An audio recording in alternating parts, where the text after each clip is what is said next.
Hello and welcome back to my YouTube channel. If you've been following me for a while, you may remember that this time last year I made a video talking about why I was quitting shopping in 2021 and my no buy year rules. No buy year is a challenge that exists on the internet and I decided that I wanted to have a go at it myself.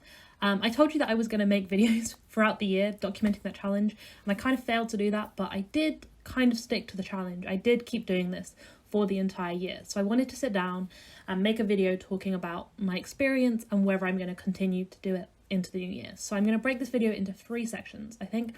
Firstly, I want to talk about my overall thoughts, which is obviously the most important part of this video. You know, did I enjoy it? Would I recommend it? Am I going to do it again? And then in the second part, I'm going to talk to you about everything that I bought in 2021. I actually kept a list of all of the things that I bought that were against my rules. Obviously, I was allowed to buy some things like food and essentials, but I kept a list of all the things that I bought that weren't necessary. And I'm going to go through those and talk to you about what I think about those. And then in the third part and final part of this video, I'm going to talk to you about what my plans are for 2022 and what I'm going to do going forward. So firstly, let's talk about my overall thoughts. The first thing that I want to say is that when I started the challenge, I had only heard of no buy, and that's why I talked about that in my video, because that was the only hashtagable challenge name that I had come across was no buy.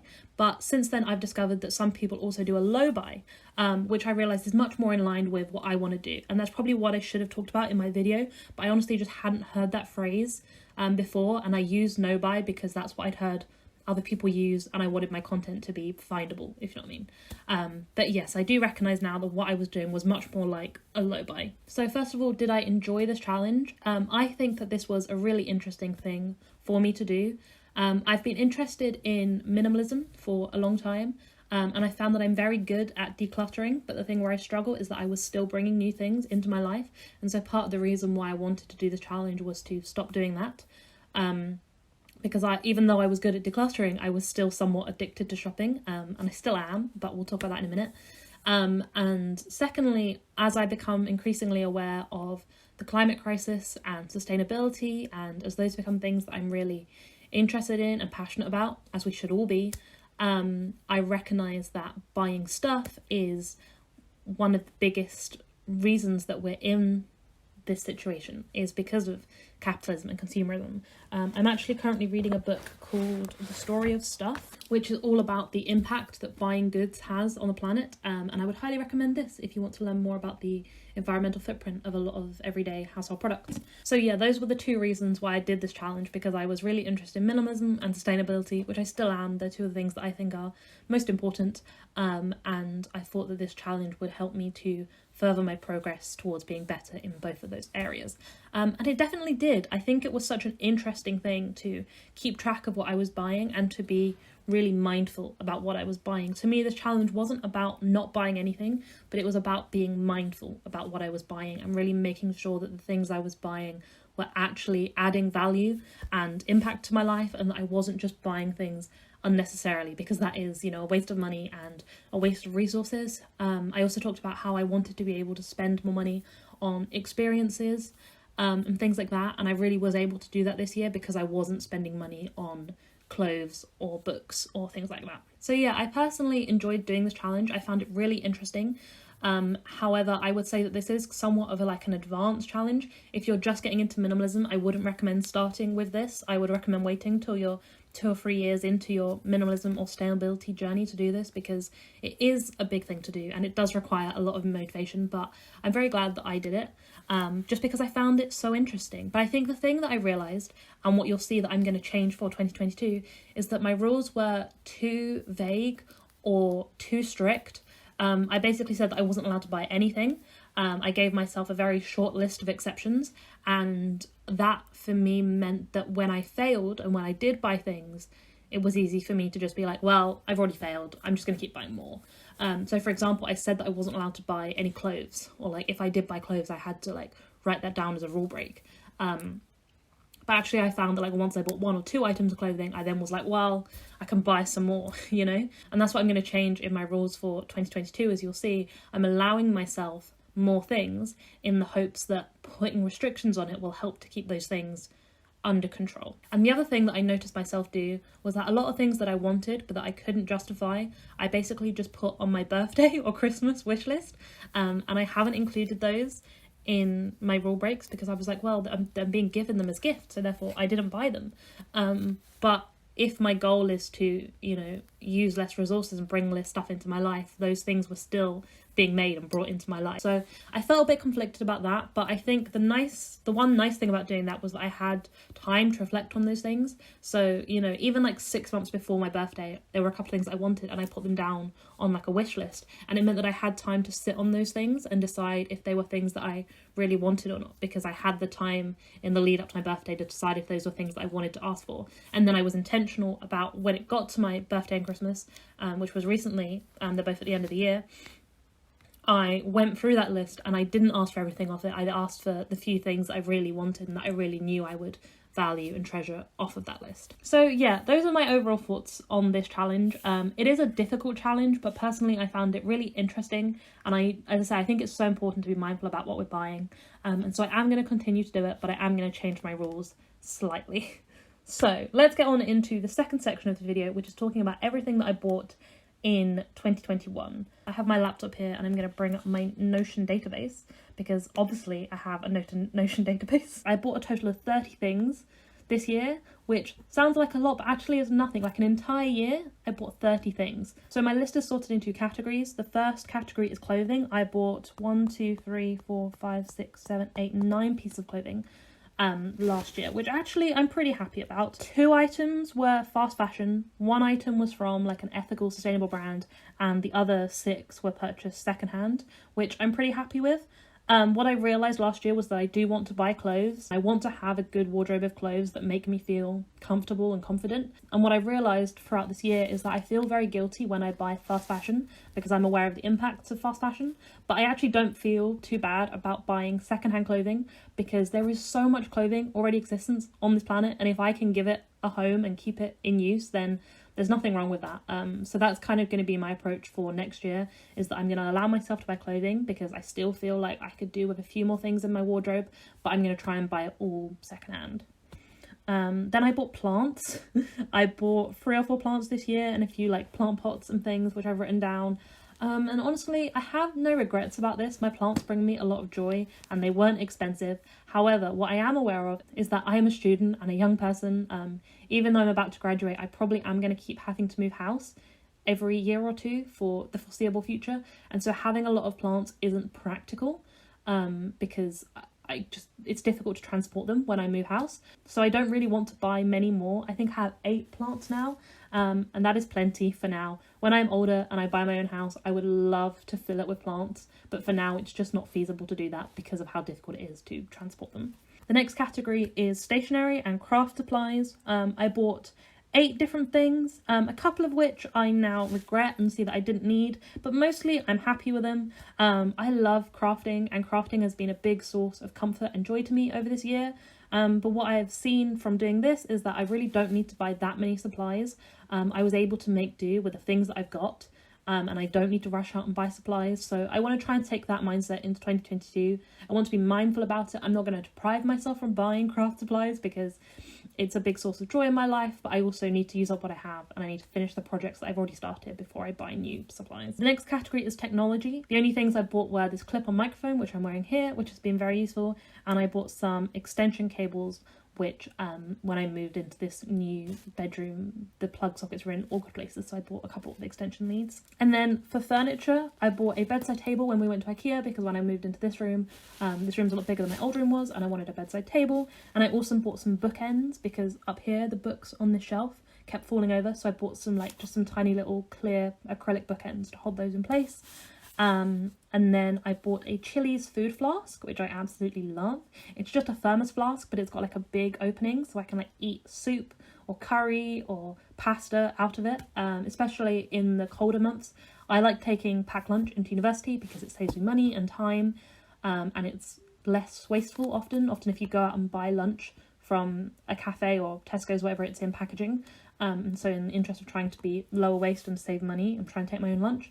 But in the winter it's nice to take a hot lunch, and so that's been allowing me to do that. And then the last thing on this list is a bag for life, because I was out shopping and I hadn't brought a carrier bag with me and I was forced to buy a bag for life, and that was like a really annoying thing because I already own so many bags for life.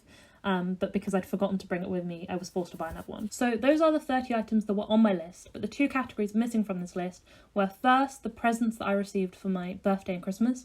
As I said, I received things and I didn't put them down on this list, and I don't know whether that was the right thing to do or not. I think next year I might try and keep track of some of them. I'm not sure how I'm going to do that. Maybe I'll just make a category that is like presents and then write down everything that I'm given. And then secondly, I didn't keep a track of books. One of my rules was that I was allowed to buy audiobooks and books when I ran out of the ones that I already owned. I wanted to get through what I had first, and then my idea in my head was that I was just going to buy like one book at a time. And did I do that? No. However, I don't think I went too crazy this year, so I didn't keep track of the books that I bought, and that's something that I want to do in 2022, as you'll see. But as I said, I'm pretty happy with the progress that I made. I don't feel like I went overboard, and I'm pretty happy with like the number of books that I bought. So that's everything that I bought in 2021. Now let's talk about my rules for 2022. The way that I'm doing my rules this year is a little bit more complicated, but I think it will allow me to have better control. I think by allowing myself limits, it will encourage me to stay within those limits. Whereas if I say to myself, I'm not allowed to buy anything, the problem, as I said, is as soon as I break that limit, it's easy for me to spiral and buy more things. Whereas by giving myself small allowances, I'm hoping that will help me to control what I'm purchasing. So the way that I've written my rules for this year, which I have to admit might change, it doesn't feel perfect and it might need some ironing out, but the way that I've written it down for now is that it's split into 3 different categories. So the first category that we have is the items that I'm allowed to buy without any limit. So I'm allowed to buy as much of these things as I want. So firstly, we have food and drink. I'm allowed to buy as much food and drink as I want. This includes buying groceries from the supermarket and things like that, but it also includes snacks. It includes going to a coffee shop and getting coffee and cake. It includes going to a pub and getting drinks. It includes going out for dinner. Everything. It's all unlimited. Because I love food. Food is a big source of joy. And often if I'm going out to eat, even though those things are expensive, to me that's normally a social occasion, and I want to spend my money on being social and making memories with my friends. So I'm pretty happy to keep spending my money on food and drink. And then on a similar theme, the second thing that I'm allowing is experiences and transport. That's where I want to spend my money, and part of the reason why I'm doing this challenge is so that I spend less money on stuff and more money on experiences and making memories. And obviously I'm allowed to spend money on transport to and from those experiences. And thirdly, gifts for other people. I'm quite intentional about gifts that I buy people. For example, this Christmas, I basically just asked all my family members what they wanted from me, and I bought them what they wanted because I don't want to buy them things that they don't use. But I think it's quite nice to buy things for other people. It brings them joy.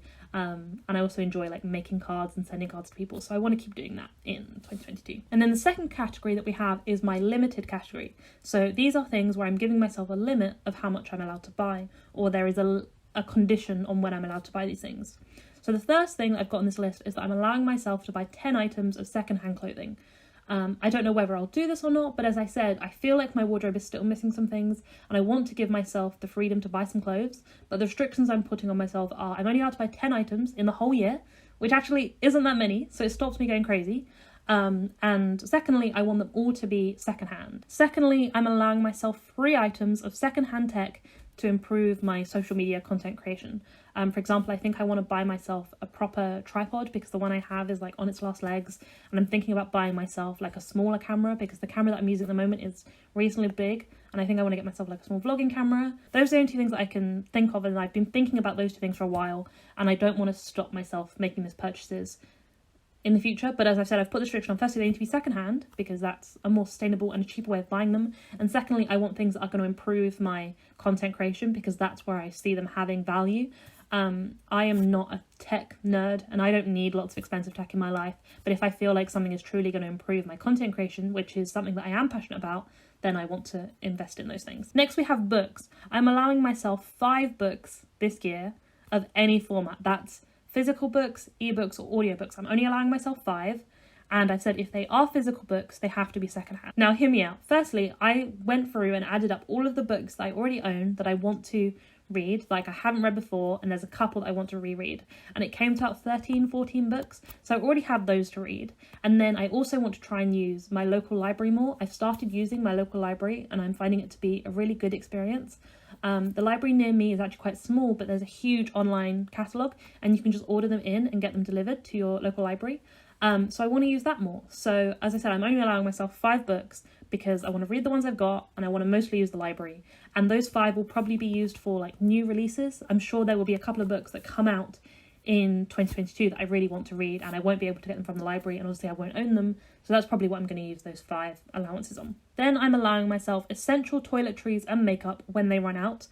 For Christmas, being a woman, I received a lot of toiletries, so I am now fully stocked, so I don't predict that I'm going to need to buy any for a few months, but I'm sure by the end of the year I will have run out and I'll need to buy some more. And then also cleaning products, I've written I'm allowed to buy essential cleaning products when I run out. And then I've put craft supplies because, as I said, I love craft supplies, but I can't quite work out, I've just put some question marks on them, I can't quite work out what my rule is going to be for that. I think I want to sit down and work out what craft projects I already have that are half started.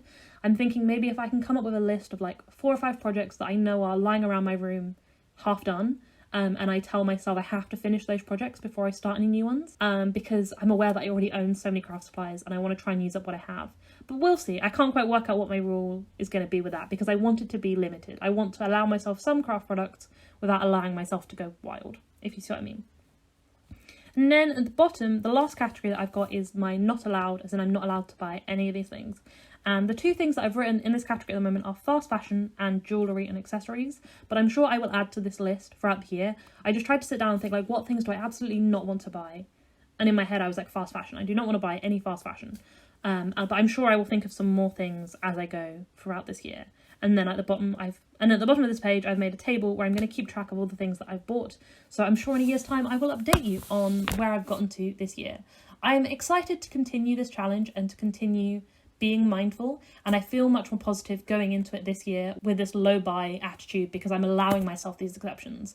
And as I said, this isn't about depriving myself. It's just about being mindful and intentional. So thank you for watching this video. I'm aware it's been a bit rambly, but I'm sure some of you are nosy. I quite enjoy watching other people talk about things like this, so I thought that I would make this video, as I'm sure that some of you will enjoy watching this. And yeah, I would love to hear below in the comments your thoughts on this challenge as a concept, if you've done it yourself, and the challenges you faced, or if you don't think you could do this challenge, I would love to hear why you don't think you could do it, etc. I would love to discuss this in the comments with you below. Thank you for watching. My name is Louise, and if you want to learn more about me, you can find me on Instagram and YouTube at Louise's Life. Thank you for watching.